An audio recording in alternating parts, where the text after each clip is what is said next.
anywhere, wherever you decide to sit. In the center. In the center, you already know.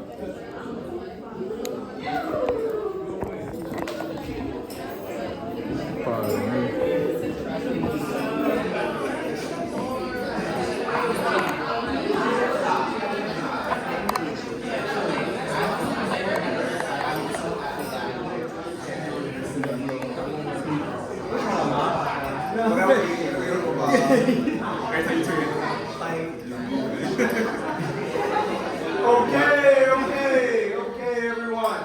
If you are here for the panel, we invite you to come in with us. We got some more chairs up here. Don't be afraid. We don't bite. Go ahead, come in here. Everybody come sit down. Y'all sit down. Get out.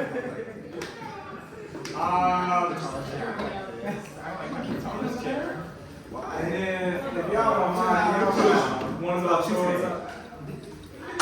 Well, actually, everybody just well, they'll come in. They'll make their way. They'll make their way. All right, just close the doors. Close the doors. Everybody in the dressing room is trouble. Yeah, let them relax.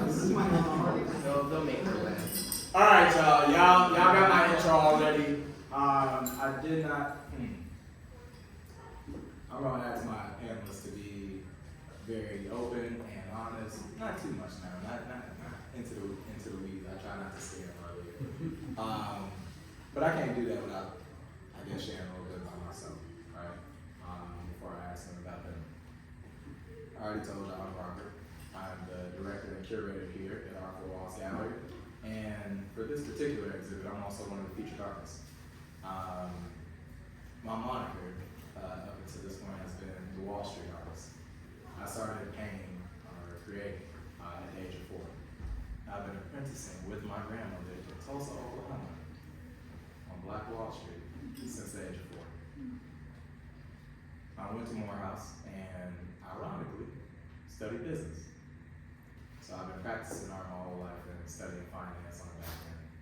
I moved to New York in 2014 and worked at Morgan Stanley for about 4 years as a financial analyst. And in 2016, I had my very first show at Aaron Douglas Hall at City College here in Harlem. Since then, I've been on this dual kind of career track of finance, business, and art and culture. And I returned here specifically to ArtfullWalls Gallery after having a solo exhibit last summer, this past April, to, I guess, make it official, to start doing what I like to call my life's work. I heard somebody say before, there are 2 very important days in your life. 1, the day that you were born, and then 2, the day that you figure out why.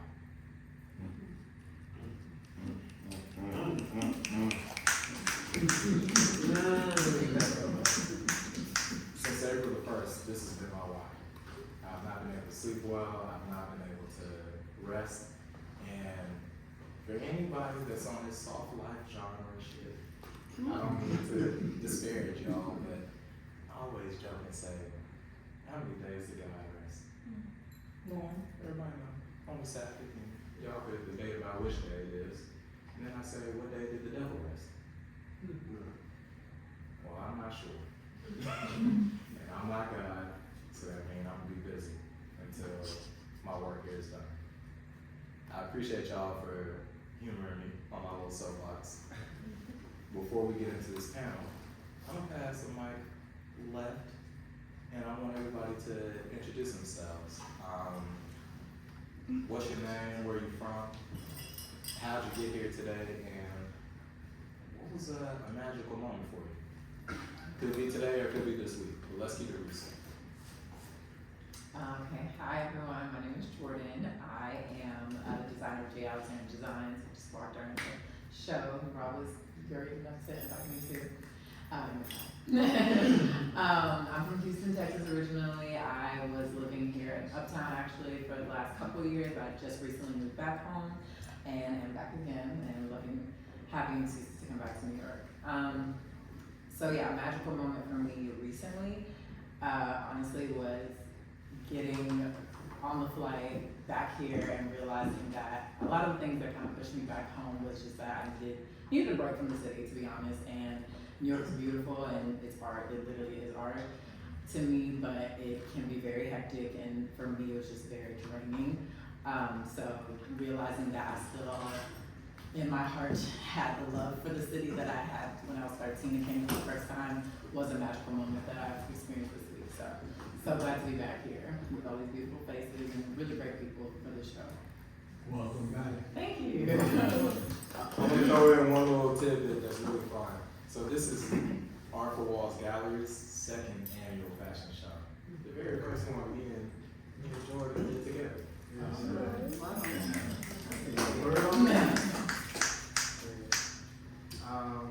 everyone. My name is Mekhi DeLeon. I am the gallery assistant here, slash intern, and the creative director slash curator slash producer of the fashion show you guys got to see today. Oh yeah, sorry. Yeah, a magical moment for me wasn't this week. I mean, this whole week has been magical, especially this day. But a magical moment for me was actually the first event we had here that I was part of, and meeting so many new people, so many amazing people, so many people that I can, Kaleb being one of them, that I could see myself really growing with and loving. And recently I transferred from Tuskegee University to Pratt Institute, studying art history, and I lost a lot of community. I lost the organization, Great Review Mountain Church Incorporated. And so I lost a lot of people physically, and was super sad about it, really down about it. And so being here and finding that community and finding people to rebuild that with, and not forgetting any people that I've met in the past, but of course, moving forward with these people that I met here has been the magical moment of the summer, to be honest. And it was a magical summer. It's the best summer probably since like 2016. You know? Everything was easy. Everything was easy. No, literally, everything was easy. I know. What was happening then? Everything was easier. Life was easier. It was easier. Walk was on the radio.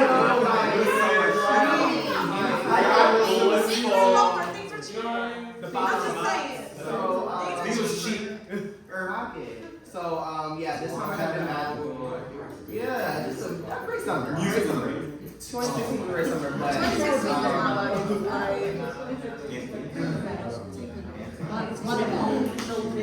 right. So what 2024 summer has been equally as amazing, which is hard to compete with from 2016. So yeah.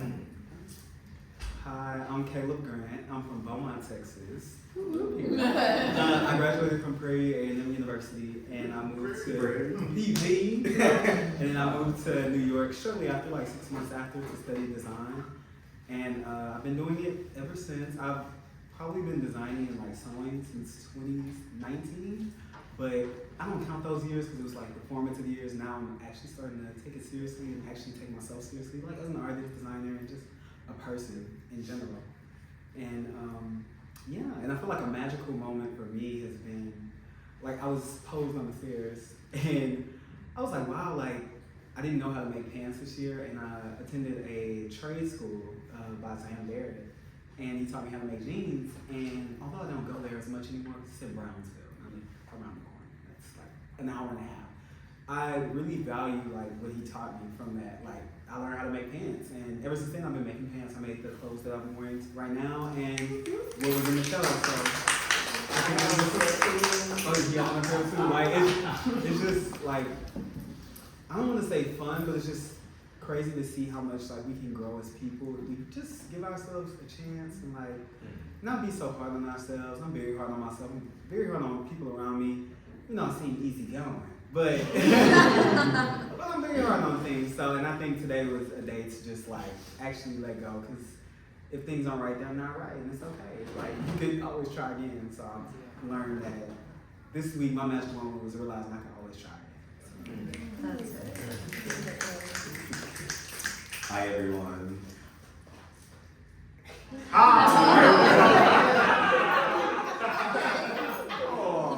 No tricks, no tricks. Come on, man. It was how you asked me to sit down earlier. My name is DaQuane Cherry, and if you don't know, you're sitting in the room. Majority of my work is in here. I'm one of the artists. Majority of the work that you see with the teddy bear motif and the stick figure-esque models is my work.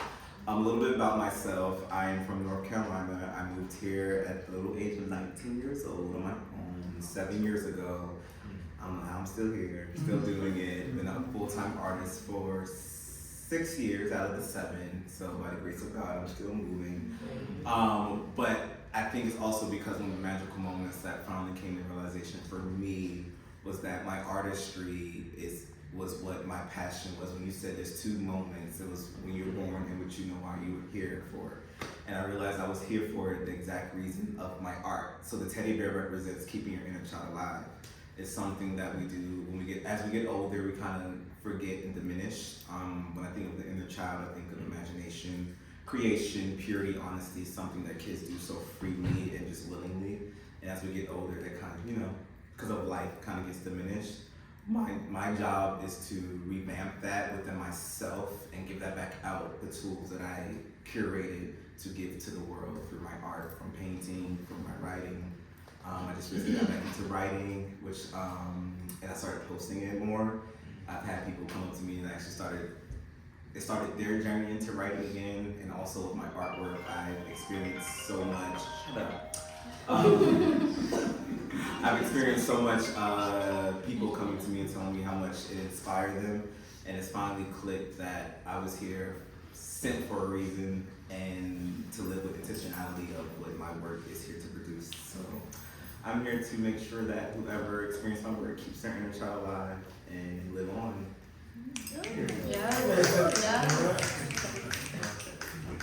Ooh. So before we get into the questions, we'll have like 10-15 minutes of audience Q&A at the end. So if we're talking too long and y'all start getting excited, start throwing some hands up. Start saying, shut up! Like throw a cup. Don't. But if you throw a cup, but we'll throw out a few questions for the panelists just that I think will help give context for again today, the work, and who y'all are interacting with. And I want to just remind y'all that they exist outside of this panel. So if the question does not come up, or if y'all don't get a chance to ask y'all's in front of the whole audience, feel free to pull them to the side. I think all of them, from my interactions, are very open and interested in. See what I'm saying? Very open. To a fault. Make sure that everyone can like pull them to the side and ask some questions one-on-one as well. Because the biggest thing that we have here is this community. Y'all have heard that theme already being threaded throughout the conversation without me having to ask. So keep that in mind. And I mean that laterally too. We're here because we did something today. Y'all are here because y'all did something today. I just don't have time to ask all the questions.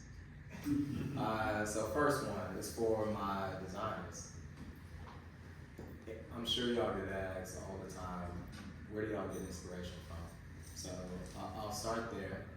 Whoever wants to answer first, and then a quick follow-up if you want to weave it in. The collection that we were able to see for today's exhibit, what were some of the things that were extremely important and y'all wanted to make sure were visible or vocal in the things that you created?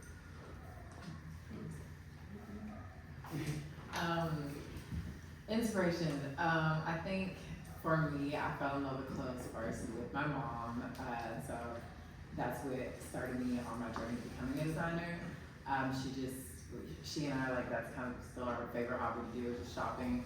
But just my mom from an early age taught me how to be distinguishing with like the clothes that I purchase and like the things that I pick, and just showed me importance of details and quality, and I felt like that was diminishing a lot from fashion as I got older and was able to buy my own clothes.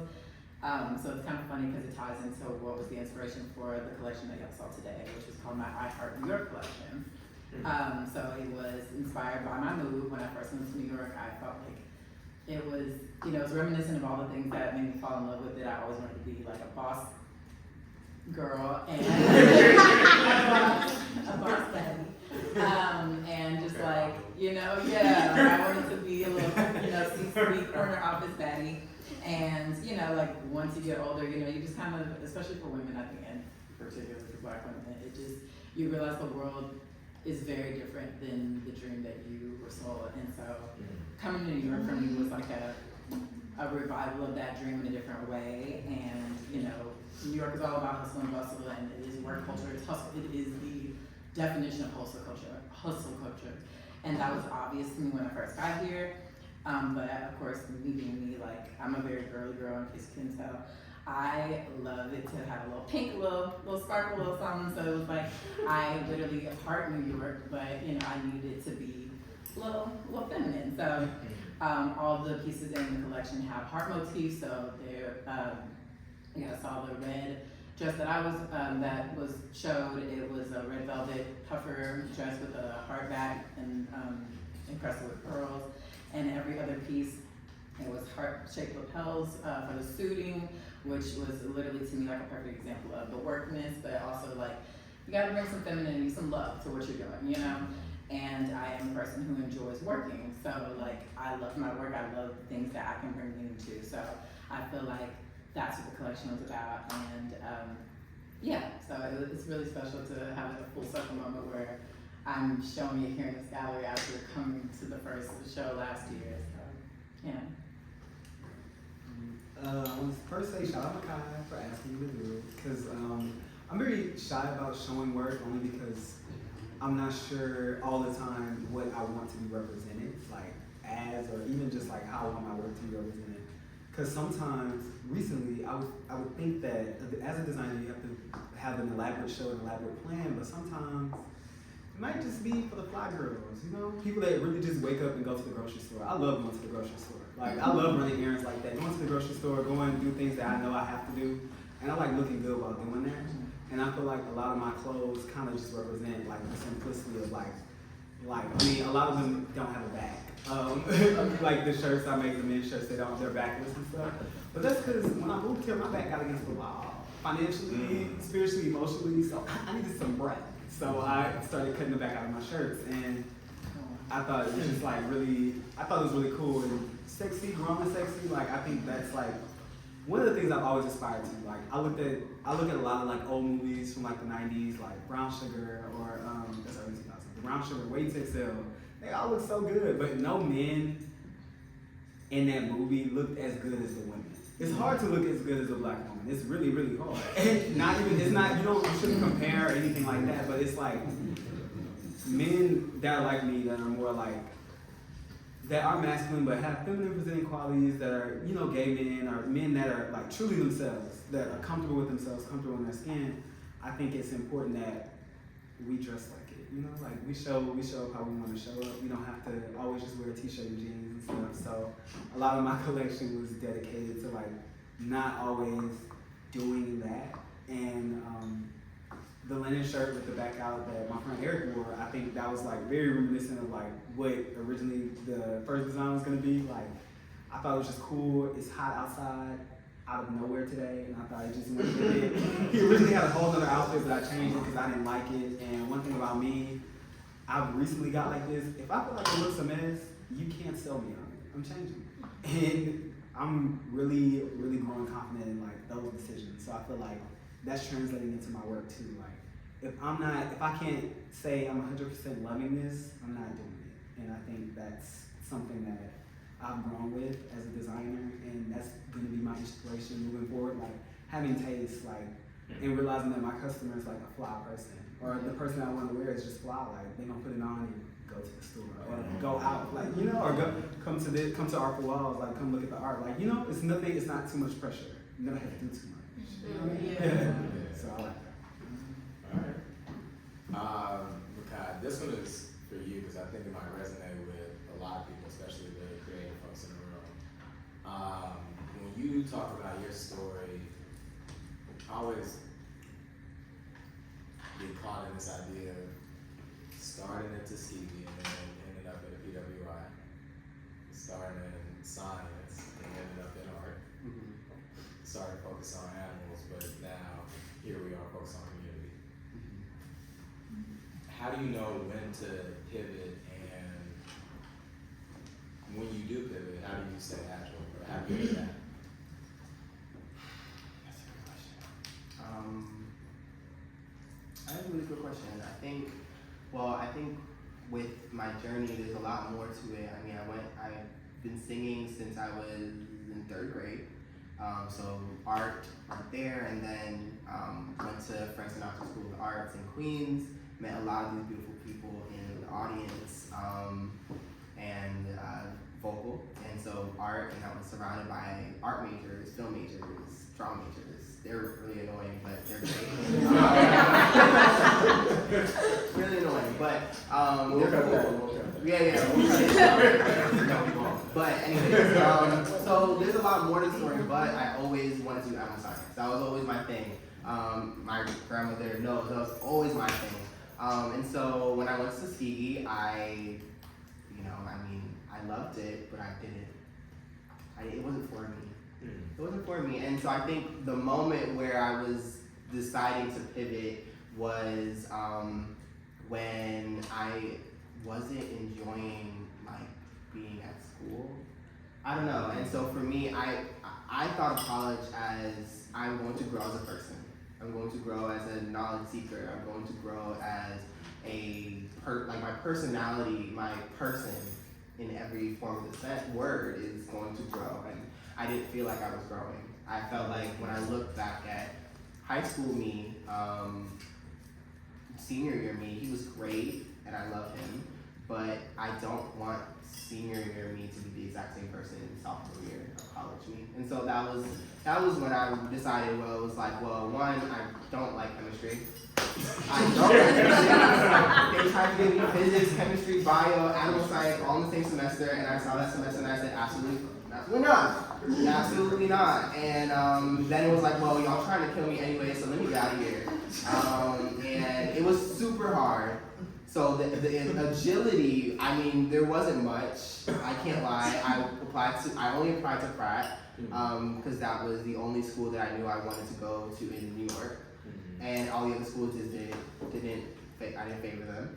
And so there wasn't much agility. There was really more just like, if I don't get into Pratt, which I didn't think I wouldn't have. I knew I was going to. And if I did it, then I was just gonna take some time. And that was a big thing, going into college. It's people try to tell you that you have to, at 18 years old, you have to figure out your life and pay all these loans and be an adult. And I was like, no. And so that was a big thing. It was super hard though. I miss my friends. I miss Tuskegee. I miss my organization. I miss the culture. I'm going back for homecoming. So, and then a lot of people in the room are from Tuskegee or alumni of Tuskegee or my organization at the same time. So, I miss it. But to answer the question, I guess at the end is, I just didn't feel myself growing. And so the agility kind of came after now, being back in New York and being like, okay, I want to do this, this, and this now. So the agility wasn't really in the decision. It was more after, now that I made a decision, I'm going to go after what I came here to do. Okay. I feel like that was a damn near scripted segue to DaQuane, because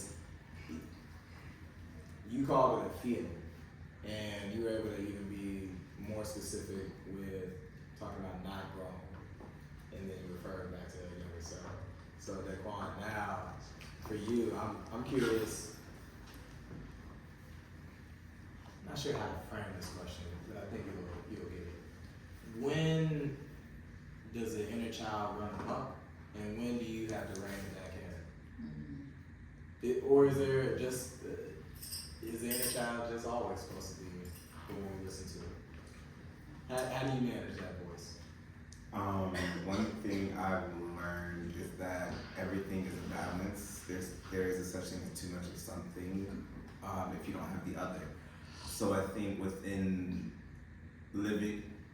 cultivating space here in New York City has helped me raise that inner child to be a little bit more tamed.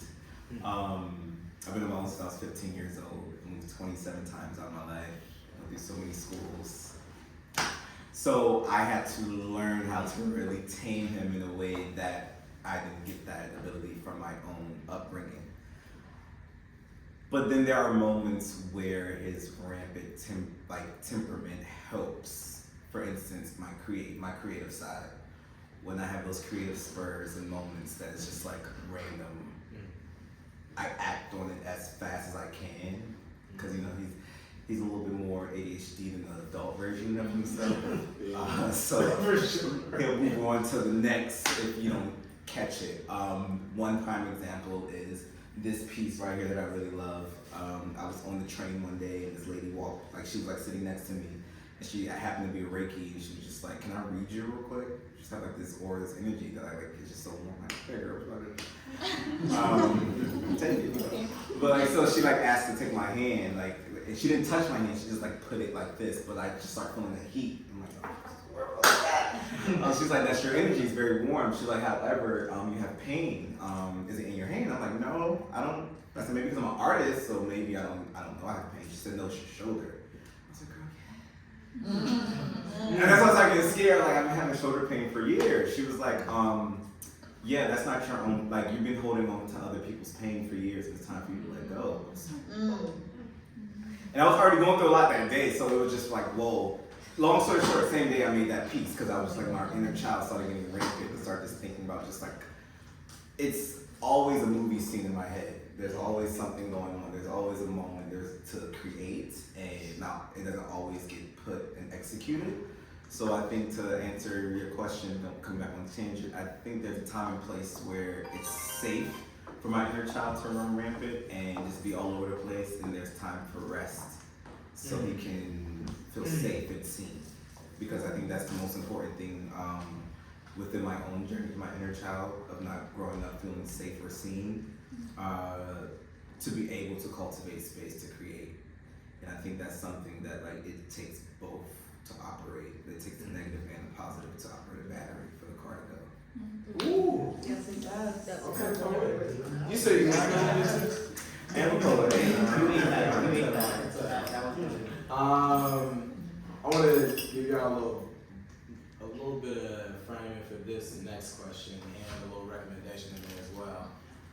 Very similar to DaQuane, my parents were in the military, so I grew up in, I want to say 6 or 7 different states. And before graduating high school, I think I went to 17 different schools.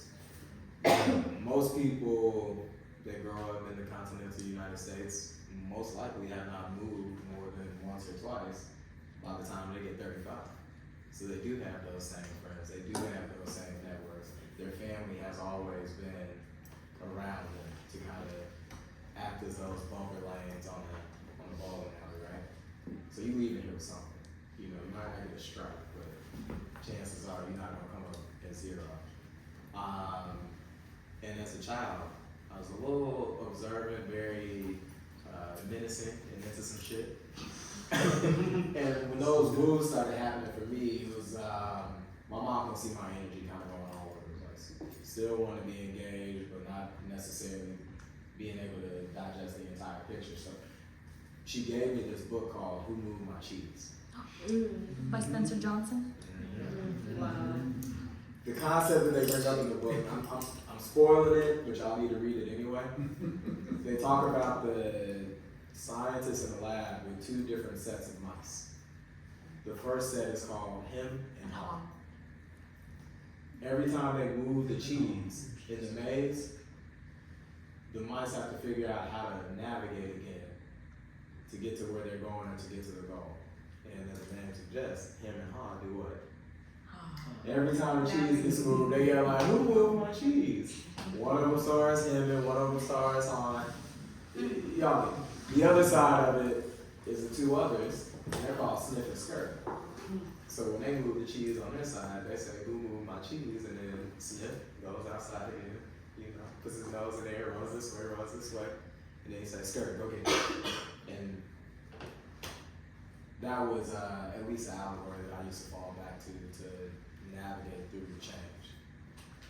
See, I gave it the man's already, so it's pretty hard. A lot more times, however, as an artist and a creative, change doesn't come in the form of change. It comes in the form of flat out rejection. So, Julie, starting with you. What is I don't know. How do you deal with rejection? How do you stay resilient?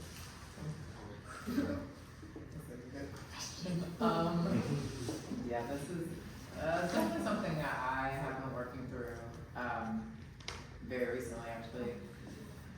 I'm, like most people, not great at rejection. I think just reflecting on my life as it happened lately, I haven't built a life, like you said, where I had to sustain a lot of rejection until I came to New York. Sorry, a lot of the answers to the question that anybody asks me these days is, well, when I came to New York,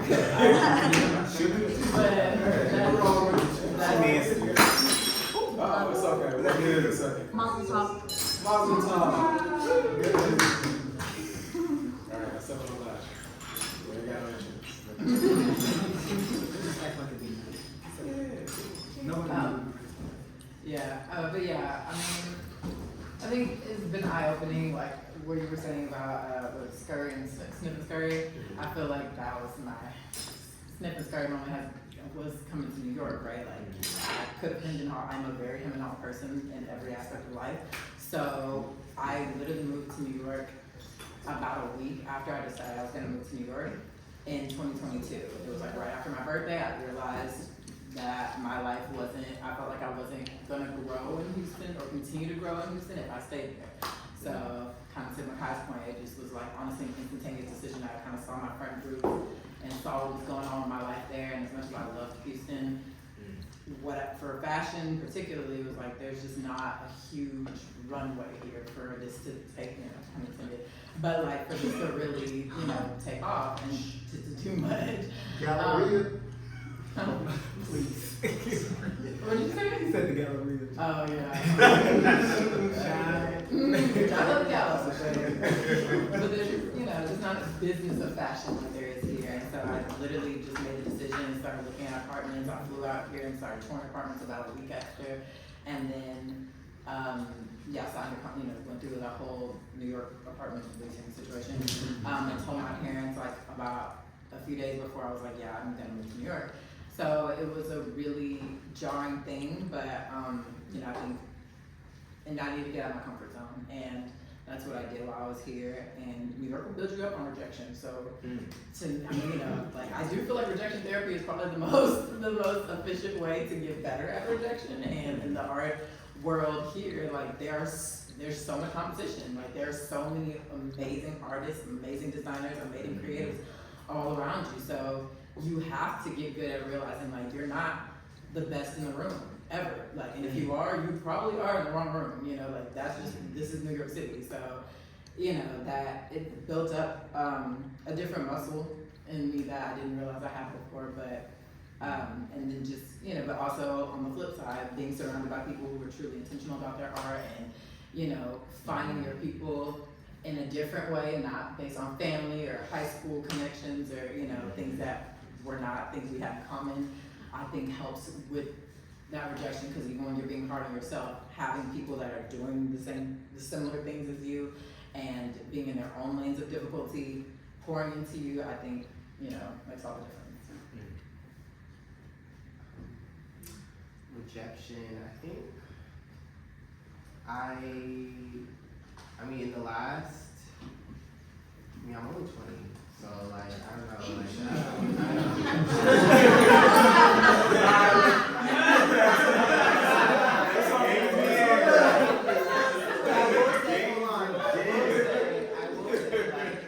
in the time that I have been going after the things that I have been going after, and like even like in high school we had to you know what type of my high school. We have to audition for it. So for me, preparedness is a really big thing for me, and I feel like it's shielded me from a lot of rejection, and I've been very blessed. And I think that the people in my life, my grandmother, and especially my grandmother and my godfather, have really drilled that into me, is that preparedness and showing up and doing it the right way. And so, you know, hopefully I can learn some. I think rejection is like we were saying, rejection therapy is probably really efficient. And so so as a person right now who's early in my life and my career, I think I really like to embrace the possibilities of sadness, the possibilities of rejection, the possibilities of not getting what I want, not getting who I want, position, whatever. And so I love that idea because I'm living life, I'm a human being on this earth, get rejected. I'm not in this weird game where I'm always I'm always succeeding, you know what I mean? So I don't know, when I do face that really hard rejection, I hope that I will be a lot more prepared to deal with it, because I kind of just view it as a human experience. I'm really glad that I can experience it. So yeah. I know, very, very idealistic. So meet me in a year. You know what I'm saying? But yeah. keep looking. I shall. We're gonna come back next year. I shall. Next year I'll be listen. But right now I feel like I'm pretty. I'm happy. I'm excited to see what life throws at me. So yeah. Have fun. Period. I'm gonna try my very best. No more young. Right. No, but I can agree with that. I can agree with that though, because life does throw a lot at you. But even what you said about the him and Hein, excuse my language, but my mom used to always say, not to me, but she'd be like, all that bitching and moaning. You know what I mean? And there's nothing wrong with complaining, in my opinion. There's nothing wrong with complaining. You gotta get it out. Yeah. But if you have something that you could really, really do about any situation, and you get rejected, I didn't apply to all the jobs. No one's calling. But it at first it was hurting my feelings, but realizing that no one's calling anybody right now does help a little bit. But it's it's still a situation where it's okay, something wrong with my application, something wrong with me, something wrong. And I mean, it might be, but still, I'm a very hardworking person, so I think that a lot of the time the rejection that we face is not so inwardly as we would think.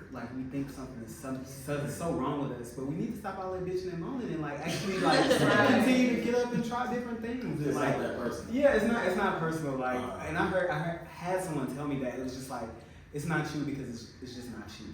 You know what I mean? And when they explained that to me, of course it still hurts. I'm not denying the fact that rejection is a kind of painful experience, especially when it's something you really, really want in your life or just to have. And when you don't get it, it's automatically, well, what's wrong with me? No, nothing's wrong with you. It's not yours, so try something else. And if that doesn't work, try something else. And if that doesn't work, try something else. Quit all that bitching and moaning. And just live your life. Be thankful that you could try again. So that's how I deal with it. And I am gassing. I do be sad about it, but it's all right. I can still move on. That's all right. Yeah. I heard somebody say before, you can cuss, you can scream the whole way, just as long as you keep going. That's how I feel about it. That's how I feel. What's wrong with you? What my perspective is that we all naturally live in the ego, and we always think, why me? And that's something I have to learn myself too, because I've been in that headspace a lot, and you're a human, you always will be, naturally. One thing I noticed that I've been rejected my whole life, so it kind of helped me in a way learn to be more resilient. One of my favorite rejections, I shall say, was college. So I graduated a year early from high school, and I applied to. So here it goes. I applied to 9 universities. I got accepted to 8 of them, but I couldn't go to any of them because of financial aid. That's when rejection comes into play, because my parents was not going to help me in that sense. So then that's when I was just so what am I gonna do? Because I had the whole idea of homecoming, being in the dorms, like very much university-esque type of lifestyle. So I had to opt into going to community college, and I thought that was gonna be the worst thing in my life. Turns out being the best decision ever made, because there is where I found out artistry was where I was supposed to be at. Those schools that I applied for, I was gonna be a sports agent. I don't wanna watch sports. And I already now going to future designer for Steve Madden. Like, I don't watch sports. Like, but I thought in my head I was in the money making type of headspace. Like, oh my gosh, if I get a baseball player. If you don't know, baseball players are the only people that they don't have a cap of how much they can make. So like NBA players and NFL players, they have a certain limit they can make. But in the NBA, like the baseball players, see, y'all know this? I don't know the name. I just know the money. So I was like, all right, if I get one baseball player make $1 billion, I get 20% of that. We could. You know, like that was my headspace. But when I got to the community college, I started. I was heavily into theater. That's where I picked up painting. 2016 is when I started. I've been drawing my whole life, but paintings, I started there. A friend had a whole thing. Long story short, I'm not going to get into that. But that was. I realized, and as time went on, as I got older, I've learned that sometimes a rejection is God's redirection, Yes. but also God's protection. Yes. There's a lot of things that you want, you may not realize what's going on behind closed doors that can actually be your demise. Well So said. that's what I meant by like sometimes we be too much in the ego, thinking why me? God is looking like, girl, you gonna get killed if you did. Why you got protected? You wanna go about? So I've learned to be more humble and realizing like it's not always about you. Sometimes it's just it's not always about it's not always personal. Sometimes it's just not meant for your path, and understanding that once you learn that, you'll get more resilient and understanding like, okay, if this is for me, it will happen. If not, another thing that helps me. If I can control it, instead of complaining, I'm just gonna take the actions to control it. If I have no sense of being able to control it, why am I complaining? Because now you're stressing twice. So, man, I'm sorry, the designer, what's your name? I'm Kaleb Grant. Caleb? Yes. So, as DeMarco was saying, DaQuane. DaQuane, I like DeMarco. I apologize. So, as you're not getting all these jobs, he's telling you what your job is. You're a designer. Go get it. I have a brother who sounds like Luther Vandross, but he wasn't listening. So everybody wants, with whoever they pray to give you some big miracle, something for you to pay attention to, and you're like, okay. But he always gives you a message. You have to listen and open your hands. Opening your hands is a figure of speech, but you gotta pay attention because he's hitting you. He's saying, you wanna go there? Do you really wanna go there? I think you're a dynamic designer. Go do what you do. Because you said nobody's doing that. Come on, let's go. You know, come on. And to piggyback what you're saying, I saw a post where it's like we usually ask God, like, oh my gosh, God, can you please send me a cake? And he sends you the ingredients, and you're confused. He didn't send you the cake directly, already pre-made. He gave you the ingredients to make it. And sometimes we don't look at it in that way. So sometimes there's signs, there's moments, there's spaces that like tell you this is the path we're supposed to go, but we're expecting to get the answer of the yes already. So sometimes it's in your face. The ingredients is right there for you to make it. I appreciate it. Not a problem. So I got one more kind of like lightning round question for all of y'all, but I'm gonna say this last time. We went sorry. I got a lot to say.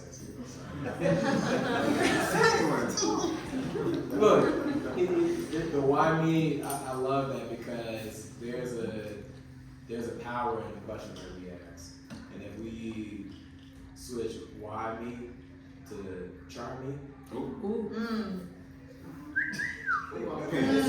then the whole situation becomes very similar to what Mekhi said. It becomes a blessing. It becomes a moment that you're in and needing to be present in because you're being directed, you're being protected, you're being orchestrated in your own path, right? So the why me, I heard a mentor say, well, who would you recommend?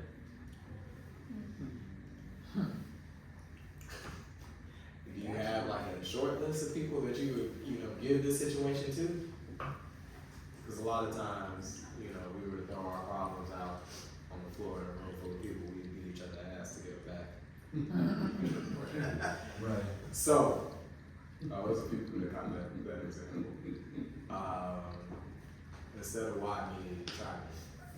What did I ask for? How's this situation helping me to get there? And what am I being called to do? Those couple of questions that help us to maybe stay centered in our inner child, or our inner creativity, or even like closer to our intuition versus our ego. My lightning round question for y'all, because I said community is important, and we've all been through quite a bit. So I want to know, what's your one question that you can ask yourself about somebody before you say, that's my community, that's my people.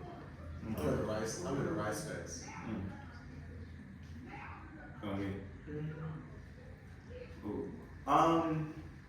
It depends on the category. It's funny you said that. Recently I had 2 different dating experiences, and the first thing I told myself once I started getting once my intuition started ringing off, I was like, is this someone I can see having kids with? I hell no. I'm like, okay, then that's supposed to be my life immediately. Because I'm looking at it like, yes, I'm not ready to have kids right now, but when that time comes, I want my kids to have something I never had, with security and safety and a place of comfort. And if I can't see that within you from that false, not false, that like facade inner child I'm like making up to be for like my future kid, then that means that there's something in your spirit that doesn't belong in my path, so you have to go. Romantically. Same thing with if it's just community overall. It's like, how do you keep my spirit safe? Do I feel my spirit? Because I mean, we have moments that you're gonna have anxiety, you're gonna have trust issues based off of being an adult, and the older that you get, you start getting there are moments you won't trust yourself as much. Like, damn, there's one person I trusted, this is how they did me. So we get to a headspace sometimes where we don't trust our intuition, which is always right. If you really listen to it. Sometimes we listen to our ego, which is not right. That's what I mean by intuition is always right. If you have a gut feeling, listen to it. How can that person cultivate space, but also how can I learn from this person? If I look at someone like, okay, I can see myself learning from them. And sometimes it's not even a space of like, okay, they're better than you. There's moments where it's like, what are you working towards? You ask for patience, so you got a friend that can test your patience. And I learned that in the past 2 years. There's this one friend that we butt heads a lot until I kind of like got into that headspace of like, I've been asking for patience a lot, and I have this one friend that tests the hell out of my patience. And she doesn't do it, and I know like what helped me is like she's not a malicious person. So I know like her intentions are so pure. She pisses me the fuck off. And it makes me realize, oh, ding, ding, ding. This was the ingredient to help build that cake. So I look at her relationship differently. So when I have those moments, I'm like, being this is a moment to be patient with her and give ease and grace, something that I didn't have before. So that's how I cultivate space now. It's like, what is this person showing me, and what are they here to guide me in this path? Are they here to guide me in the right direction of what I'm asking for, or to steer me in the wrong direction of everything I'm running from? Attraction versus distraction. Yeah, so that's how I'm still trying to figure out what I'm looking for. I'm very I feel like I show a lot of myself in initial interactions with people, like a lot of myself. Very authentic. I would say authentic, because I think a lot of the times as people, like especially in New York, where you meet a lot of people and everyone says, oh, we should network. And you go home, you follow them on Instagram, y'all might even do something together, and you never think about them outside of doing something like that together. Like, I feel like with Mekhi, when I met you, I met him outside on the steps, like with my roommate, and he was just cool. And it wasn't any, even if we didn't work together, we would still be cool. You know what I mean? It wasn't anything like he didn't want anything from me, and I didn't want anything from him. And I think a lot of the times these days we base a lot of our relationships based off of like where somebody can get us, and it's like, where are you even trying to go? So I think that for me, when I look for community, I look for people that honestly, I don't have to think about that as much with. Of course, I want encouragement, and I will encourage people, especially if I know you want to do something with your life and do something that you say you're passionate about. I'll always encourage you to do that. I'll always support you through that. But I don't think it's always supposed to be about trying to get somewhere in your career financially. I don't think that's always what a community is about. It's really about encouraging you to like wake up and actually feel good about yourself. And I think when I meet people that make me feel good about myself, that actually, they're not just saying things that I want to hear, but they actually tell me what I need to hear and encourage me to go through the things that I need to move through. I think that's one thing I look for in a community, like authenticity and being genuine with yourself. You know, like not because I need anything from you. Like I have a really good family. Like, you know, we didn't have a lot of money, but we always show up for each other. Yeah. So when I meet people that do that for me, without even knowing me all the way, I could appreciate that. So that's what I look for.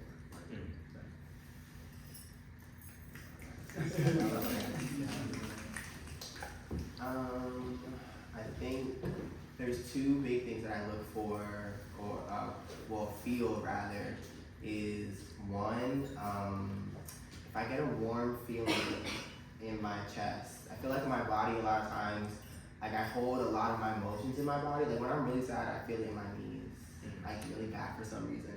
And like my knees ache. And so like when I'm really, I don't even know what to call love, but especially with friendship and community, I get it in my chest. And so that I noticed that like in middle school, like with my best friend, my very best friend Symphony, and I still talk to her to this day, and we've been friends since kindergarten. So I really hold on to that. And then two is if I have to perform in front of you. I feel like since I've been like I said, I was in vocals since 3rd grade, so you know, like it's not just about singing, you have to smile while you do it. And so, because then people aren't enjoying it, which is very true. It's very true. But what I've noticed is my very best friends, my very best like connections in life have been people I really don't have to perform for, and then I don't really realize I'm not performing for them until later. And I'm like, hey, I really like you. Like we are, like I love you. Like I don't have to. Like I am myself, and I think for me, I struggle with. I think we have so many parts of ourselves, and I have so many parts of myself that I probably haven't even tapped into yet. And so sometimes I get lost in it, and I'm thinking like, well, who really am I when I have all these pieces to myself? And so when I'm with people that I don't have to perform for, that I can just like be myself, and then I'm not even realizing I'm myself. I've learned that is that area, that like feeling, that hue that I feel is like what builds my community. And I feel like I've felt that everywhere I've gone in life, every school I've gone to, every community I've built where around the country really. So that's it. Yeah, I mean, mainly just, I would definitely say Kaleb and Mekhi's answers are very much dead on with like how I try to serve in my community. The feeling I'm trying to get better at, I've been asking God for discernment a lot, and I feel like that comes back to what you're saying, it's like the feelings, you know, so it's like I want to get to the level where it's like I can feel it, and I feel like sometimes it's easy to be, you know, I think I've given a lot of people the benefit of the doubt a lot of my life, and you know, I've been looking back on that really recently and realizing like, no, it was actually a red flag day one. You just were like, oh, they're probably not like this actually, or they probably, you know, like, oh, that's just how she is, or that's just how you like, and then, you know, things happen, and then you realize like, No, they were literally still the same person that they showed me they were from the beginning, but I, in my naivete, decided to give the benefit of the doubt or, you know, to not trust my gut or whatever. So yeah, I think, you know, in helping me navigate that, one of the questions I ask is, one big question for me is, like, I'm big on reciprocity. So one thing I ask a lot is, would they do it for me? But that was tricky because people, I've realized, that was something I used to ask a lot, but I realized people will do a lot for you and not even, still not like you. Like, they will do a lot for themselves. They'll do a lot for you, for themselves, for the public, for Instagram, but not for you. Like, not because they genuinely care about you, but because there's still some other gain that they're getting from it. So now I'm trying to revamp that question to be more of, how do I feel when you leave? So, yeah.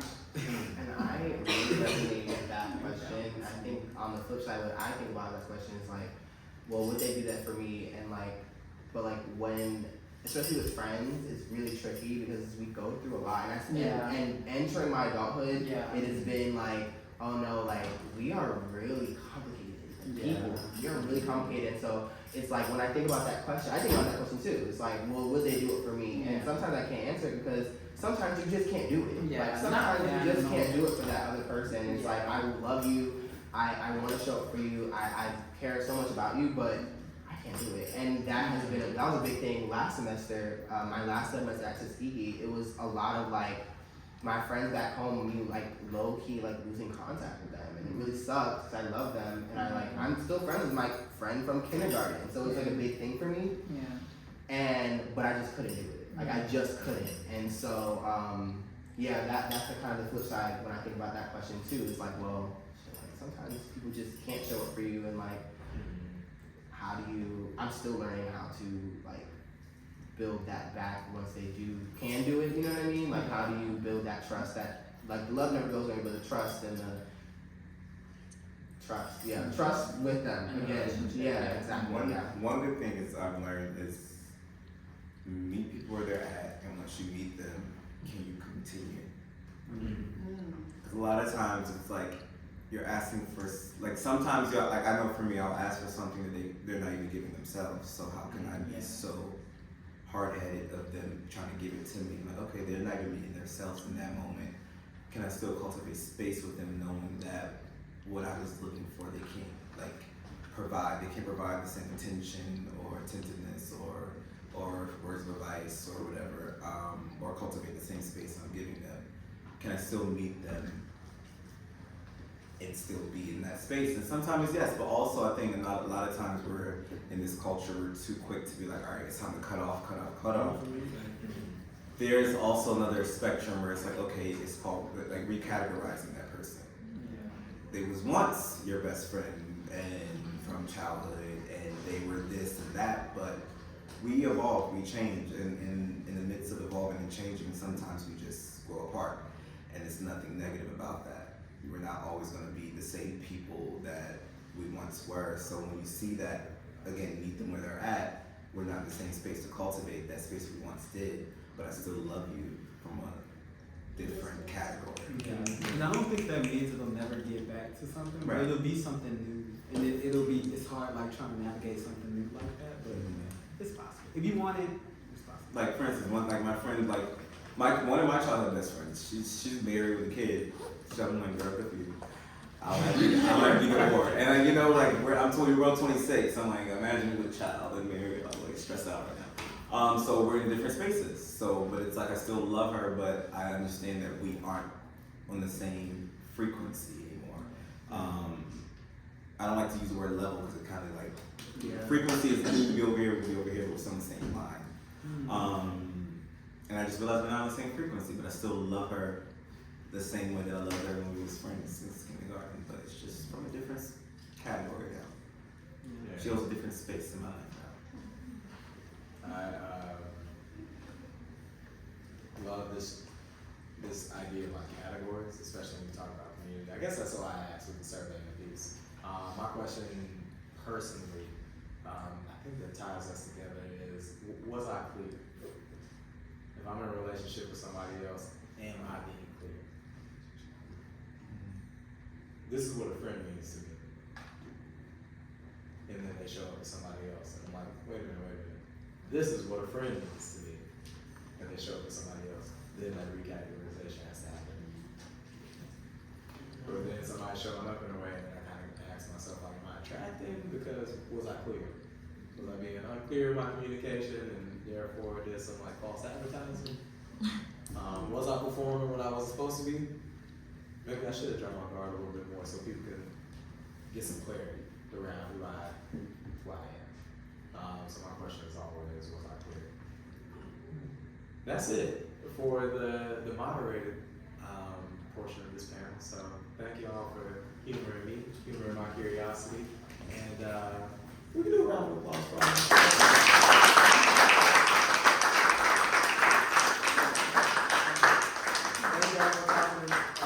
For just sharing more about yourselves, obviously, for sharing about y'all's work, and for giving us a few tools, I think, to help us find our own inspiration, navigate through our path, and all the dynamic turns and twists that may come up, and just for being able to be seen. A lot of the time, half the job is just showing up. The other half is being seen. So thank you all. Please give yourselves a round of applause. Thank you all for being a witness. Yeah. So now I'm going to exit the stage so I could pick up that glass that y'all heard drop. See, I didn't forget. I'm a good host too. And I'll turn it over to y'all for audience Q&A. Please don't be shy. And as you ask your question, don't assume that we all know you. So please give us your first name and how you doing. Oh, okay. Before we get into audience Q&A, one last piece of housekeeping. Where can we find your work? Where can we follow you? J. Alexander Designs on Instagram, please. If you're interested. No more lessons. No more. I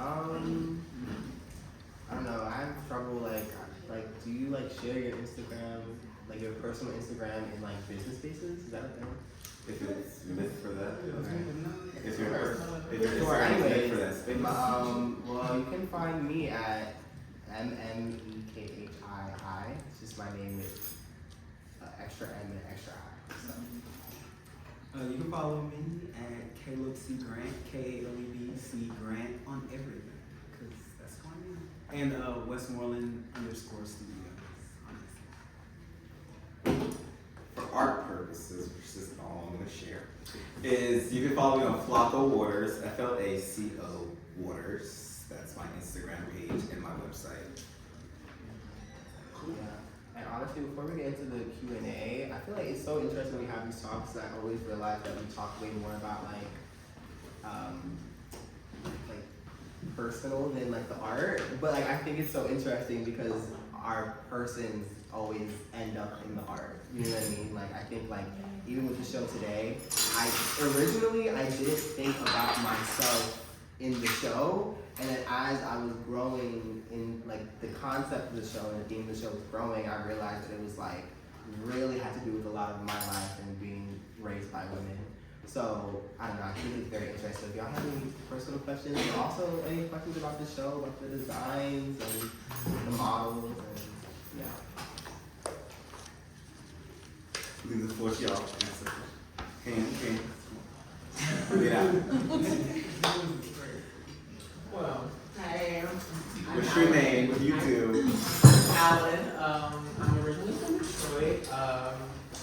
I'm a CNA, but I don't really have a question. I just want to say thank you for all y'all, what y'all have said. I don't know if y'all been like in my life for the past year and a half, but everything you all have said has literally like resonated with everything that I've been going through mentally, emotionally. Like you said, fuck it, I'm gonna move to New York. That's what I did. I'm only here for 2 weeks. So I haven't been happy with my career, what I want to do, and this is literally what I like to do, art. And I've been dealing with people's bodily fluids. So just thank you for this inspiration and motivation for me to keep going. Welcome. In the back? Yeah.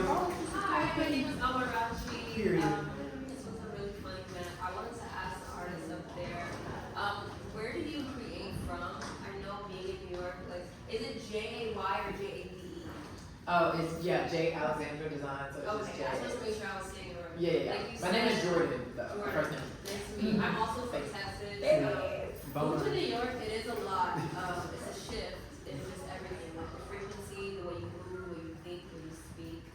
And I do feel like it does kind of like get you down, I'm not gonna lie. So I just wanted to ask you guys, like, where do you create from? If it is a place of sadness or if it's a place of happiness, like what motivates you to keep creating and just keep going as an artist? Because I know living in the city, it really can get you down.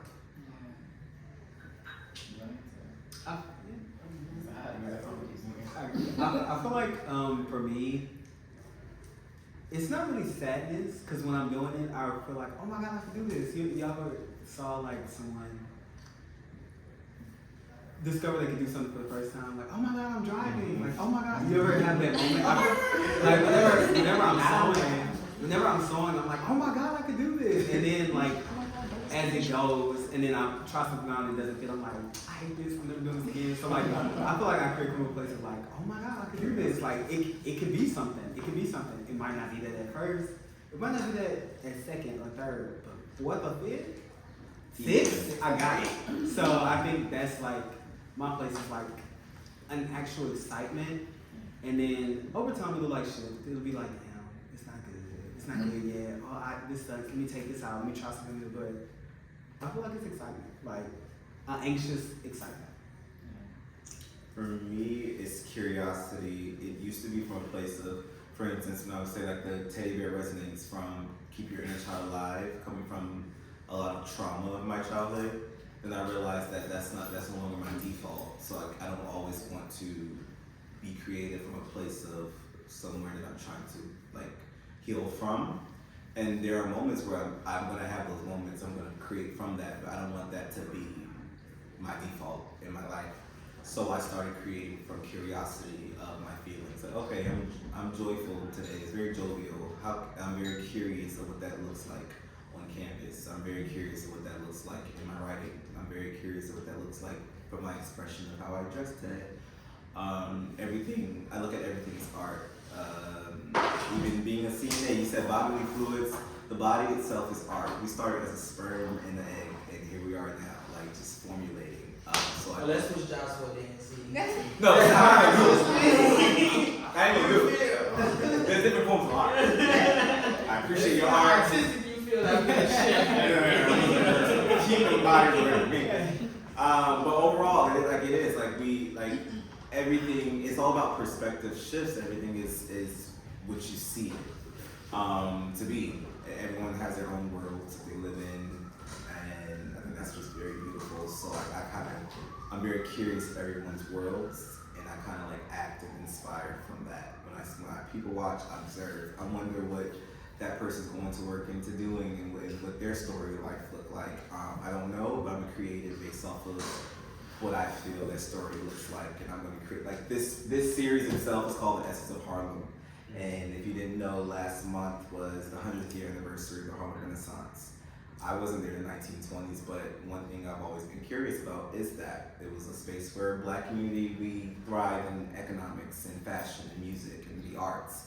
And it was in love based off of the films and the songs that I would listen to.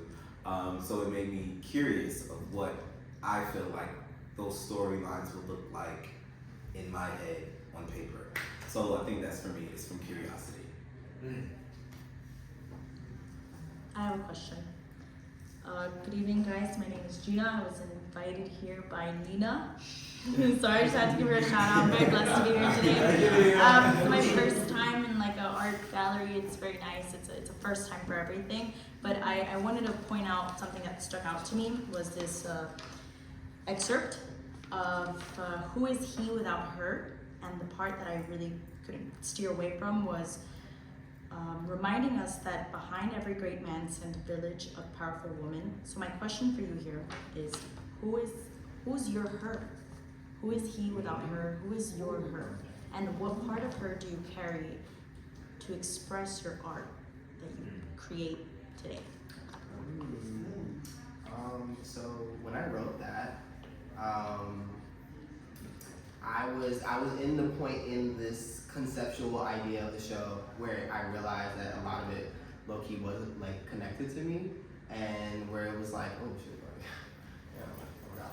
You know what I mean? It was like for a long time it was just I just wanted to create a beautiful fashion show, and I just wanted to get beautiful black designers and build the concept from that. And then, so yeah, when I realized that, it was my grandmother, like, truly, and it was, and she's right there. I feel like, and even go back to the last question, I think a lot of the things that pushes me and as a creative and making art, I mean, I don't really make art, I like creating experiences, like, I really like bringing people together and creating experiences and using their art to kind of, I'm not using, but sort of, I guess, like facilitating with their art to bring a concept. But anyways, I think when I wrote that, I was thinking of my grandmother because a lot of why I do anything, like apply to really great schools or apply or just push myself in general or, things like that is like I want to make myself proud. Like I want to make her proud, I want to make everyone around me proud, but yeah, like cool, whatever. But I want to make myself proud most importantly because I don't know, I have really a lot of confidence in what I can do and who I can be and the things I've wanted my entire life. But I also know that always comes back to the strength and the drive that I've seen from the women around me. I feel like hers, like my grandma, she gave me the beauty. My mama taught me how to work hard. My sister taught me how to really, really be who I am. Amarachi taught me how to be a friend. My other sisters, Neka, Amarachi, Tatiana, they just taught me how to like be there for somebody without having to physically be there for somebody. You know what I'm saying? You still have to be there for people, even though you can't see them every day. You gotta show up. And yeah, it's a lot of hers in the village, but it ain't either. She got the money, so it's like she got the hustle. So it's just it was a lot of hers, and I'm one him, and it's like a lot of the times I like am not ashamed of like how feminine I can be, but like it's like seeing the feminine energy around me. It's just very like it was strong, it was powerful. So I don't think it made me less of a man because I had it. I'm going to piggyback off that. You said that about being feminine. Her is this divine femininity overall. A lot of my early work was revolving around women because I think like women came first before men in my opinion because it's like that's too powerful. Y'all carry children, that's crazy. That's so wild to me. There's a whole baby in there like, that's moving. I was just go with it. For me, so I saw this post recently where like they was explaining what masculinity and femininity really means. It's not always just appearance and aesthetic, which I used to base my life off of me being very feminine, but also have masculine traits. Masculinity and femininity as a whole is more than that. Femininity is the ability to receive, and masculinity is the ability to give out, to be assertive, to make executions, to be decisive. And when I looked at it from that point of view, it made me understand the divine feminine a little bit more, of being able to be more nurturing, receiving, showing that side of us. Because it's impossible for you not to have femininity or masculinity if you came from both men and women. It's just not, it just doesn't make sense. Whether you have more than the other, that's based off of how you go about and cultivate life, you have both in you. But you do have the ability to receive, you do have the ability to show emotions. Is it a little harder for some people? Yes. Is it a little harder for people to execute things than others? Yes. But you have both. So within that, I think just the whole overall of just the way femininity and divine feminine woman does so gracefully, it's so beautiful. And to piggyback off that, the black woman in general. Throughout my career, the main people that has really showed me so much love and helped me move forward was a black woman. And it just showed me how powerful they are overall in this space of a a space they have to be so resilient in. They have so much against them, one for being black and then for being white in this male-dominating space that we live in. So to me, I think just overall women are very powerful, but in that sector, like black women, it's just like so special to me how they use these superpower to keep going. And it's not hard, right? It's not easy. It is not. And I think even with this show, me being a queer person and then being raised by women, I think it's interesting thinking about like, well, what if I wasn't queer? And I think honestly, even if I wasn't queer, I'd probably still have a lot more feminine traits. And I think I battled with the feeling of, at one point I was gonna put a queer couple in there, and I was gonna put a man with a man in like the poses at the beginning of the show. But then I kind of like, I don't know, I just realized that wasn't the story I wanted to tell. Like, it's not about men. This story wasn't about men. It just simply wasn't. I mean, it had to do with a man. There was a Renaissance man. Yes, we were thinking about his journey, but like, it wasn't about him for sure, for real. The show. And so, but then I tried to figure out ways to incorporate that softness, that femininity that I was given and shown through the women around me. Like when the models at the end, when Kayla's singing and she kind of like sings this part where it kind of feels like your mom's putting you to bed. That's what I always think about. And then the models kind of like lay around the big mother figure, the big rouge piece. And so just trying to figure out how to incorporate that softness of black men that I feel like we don't often see, in the softness that a Renaissance man probably needs to have. And incorporating that without taking away from like the story of like what a woman gave him. It's kind of going back to the original. Like, I learned how to be soft and caring and kind and nice in general from just like the women around me just being soft and caring and beautiful. And I feel like I learned how to be beautiful from my cousins and my you know what I mean? So yeah, that came up especially like what we were talking about, that femininity within black men, black queer people, black straight people, and where that kind of comes from, especially if you have a village of women around you. So yeah. I like all those responses. They were very thought out and personal. But what I overall hear is that us women, we are the creators of something so big, so good that can be. Yeah. Shout out to them. The woman on the panel. I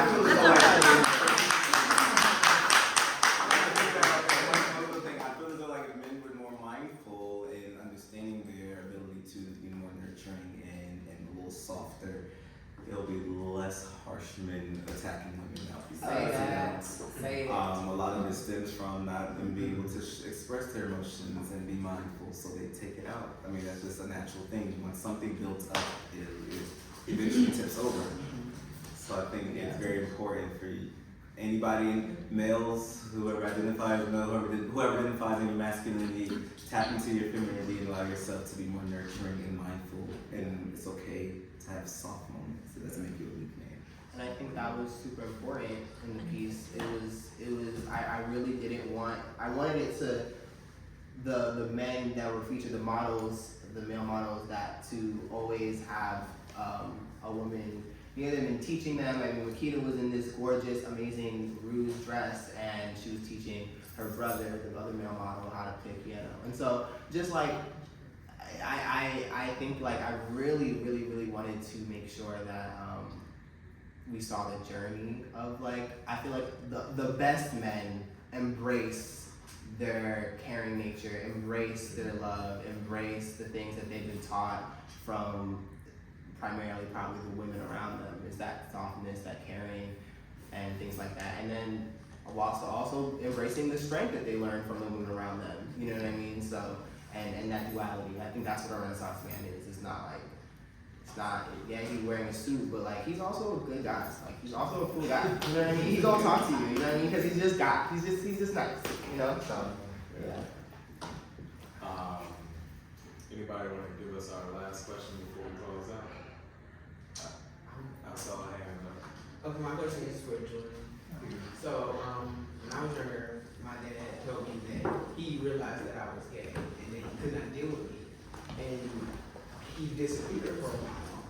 And so he just left me with my mom. And my mom still had to go through that feeling of being gay as well. So, like, how would you, like, go about a situation, like, where you feel like you have to, like, just push through and you still have to deal with certain things, even though you can have that support, but you don't have that support?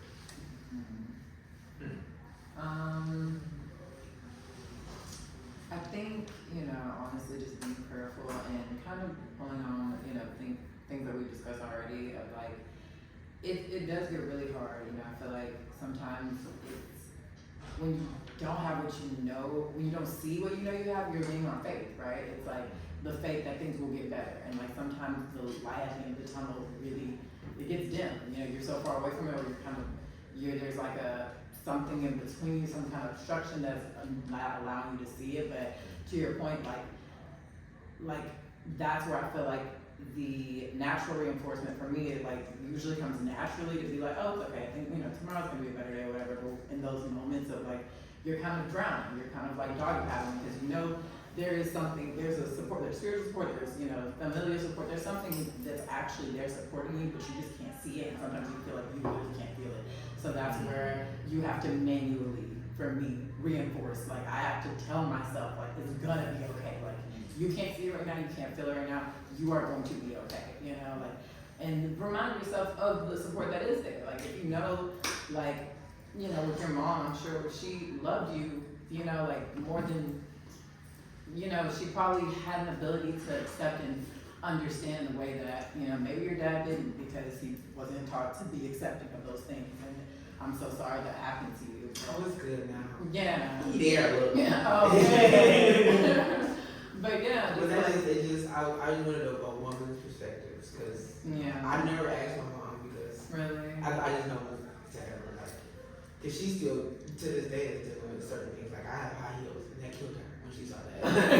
And so it's just like, I just wanted to ask somebody else that was She loves you, obviously. Yeah, I don't think she doesn't love me. I just yeah, for sure. I think our parents is like realizing that they have such different takes on life, you know what I mean? And like they are literally people too. That's something I tell myself and my parents all the time. Like they're people too, and this is their first rodeo, so they're not perfect, but like just like they have to be so understanding and so accepting of us. We kind of have to do the same for them, So that's so real. I think my epiphany moment was when I realized that my mom is a human being. It was like, oh damn, like she's just a human living a human experience just as I am, and like that was like a whoa, like damn, like my mom is just a girl. My mom is just a girl. My mom is just a human being. Like geez, like I love her, and she's but so I have to give her a little grace, a little bit. There's no book. There's no book, and I don't have a book. She don't have a book either, so. And I ain't got no kids. Like my mom had me. I ain't got no kids. My mom had me at 25, and I'm 26 now. If I had a 1-year-old right now, Like, hello. I would lose my shit like into the mood, like right there. That's because you're conscious. That's a great thing, though. Yeah. Because when you have your child, you're gonna be amazing. Right. So that's a good thing. Yeah. So it helped me like realize that okay, Yes. even though a lot of things that she has done, like my parents have done, I don't agree with. I understand. You can understand and not agree. It's two different things. Like I understand why they did the things they did because they're human beings. They didn't have a pamphlet. And even if they had it's just life is life. Just be life. And also what? I do have to end it here so y'all can have some great conversations. And with that, look, I'm still in transition from DaQuane and all that. Can y'all take us one more time? Not us, but these wonderful human beings.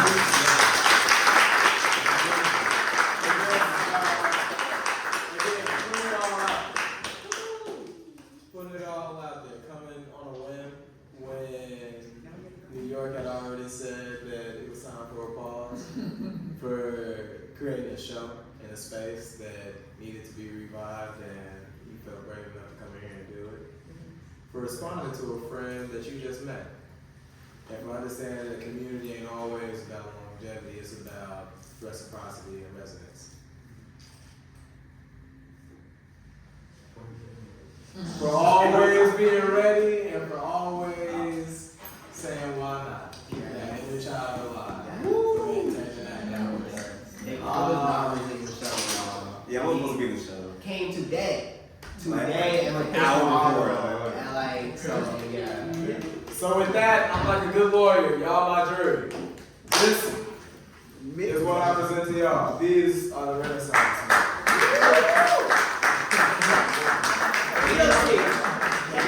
Y'all tell me, y'all get that? We'll be back.